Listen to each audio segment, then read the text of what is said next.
What's up? Blink just dropped 2 more songs from the new One More Time album. They're calling it the Deluxe version of the album. I don't know if there's going to be any more, but they were teasing 2 more songs for like last day or so, and they just dropped a little bit ago. I listened to them both twice so far, so these are very quick reactions. First song is called Cut Me Off. The second one's called See You. And right off the bat, I like them a lot. I really hate when people compare new things to other things, especially with my own original music, but I'm gonna do that here because it's honestly the easiest way for me to just relate them for people who are kind of trying to figure it out, I guess. The first song, Cut Me Off, reminds me, I would say, of like a California era song. So I'm gonna assume that Mark probably wrote the majority of it. And then the second song, See You, it kind of gives me a little bit of like newer Angels and Airwaves vibes, because it's got some synth in there, and I don't know, just the structure of the song. There's a lot of like experimental kind of like type things in there, but for sure I would say it reminds me a lot of like a Dogs Eating Dogs era type song. Like I could see that song fitting in there easily. But yeah, both are really good. Cut Me Off especially reminds me of, or not reminds me of, but like I think it's one of the better examples on the entire album of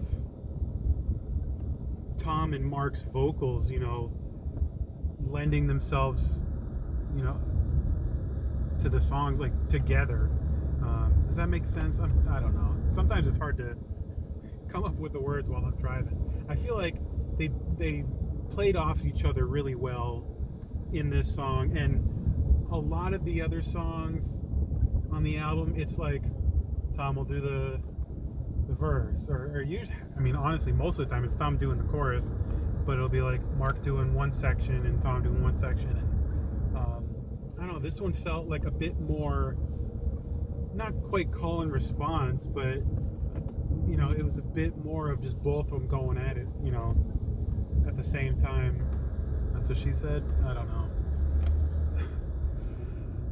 Production wise, I mean, it fits pretty much along with the rest of the album. There's definitely some guitar that is hard to hear.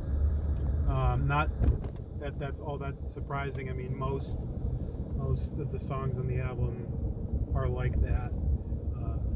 I will try to cover both of these songs at some point, but both of them have parts, especially like in the verses, that are really, really hard to hear.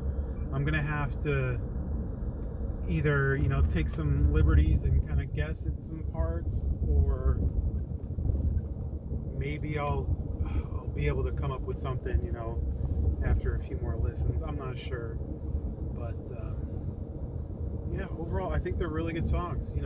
I'm surprised that these guys managed to get 19 songs out of each other, and most of them have been pretty solid.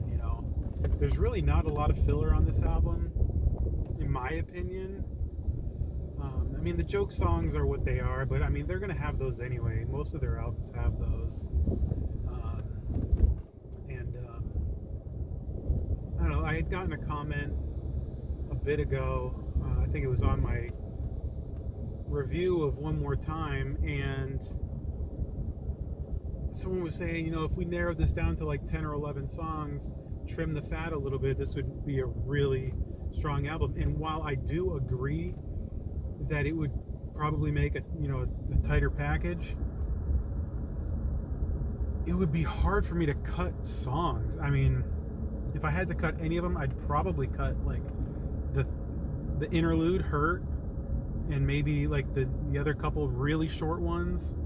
But not because they're bad songs, just because I feel like, the other ones are a bit stronger. But I mean, what songs would you really cut? I mean, maybe Fell in Love. I don't know. It's just a strong album, and now with these new 2 songs, I think it's an even better album. I mean, I was half expecting at least one of these songs to be like another joke song or something, but I'm glad that's not the case. I'm glad they're both, you know, fully fleshed out ideas, and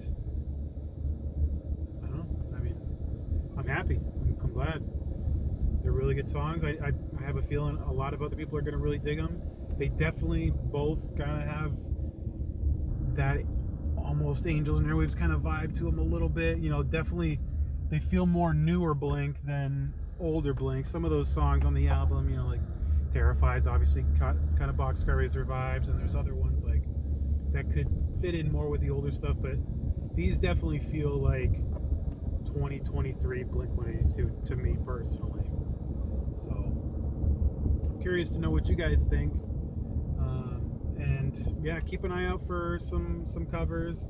I got another cover to drop very soon, maybe tomorrow. I'm trying not to burn it all out super fast. I wanted to get out the songs that I knew people were really looking for quickly, except for Turpentine. Everybody's looking for a Turpentine cover, and I get it. I will get to it. I will do it soon. But give me a couple days. I actually have some time off very soon, so I'll be able to kind of work through the rest of these pretty quickly, and then go on to maybe some bass covers, and definitely some more lesson videos, maybe even some lessons of some older songs that are just going to be a little bit more quick and concise compared to my long, you know, messy lesson videos from back in the day. But we'll see what happens. Anyway, that's all I got to say. Thanks for watching. Thank you to Blink for dropping 2 more songs. Very happy about that. So I'll see you guys later.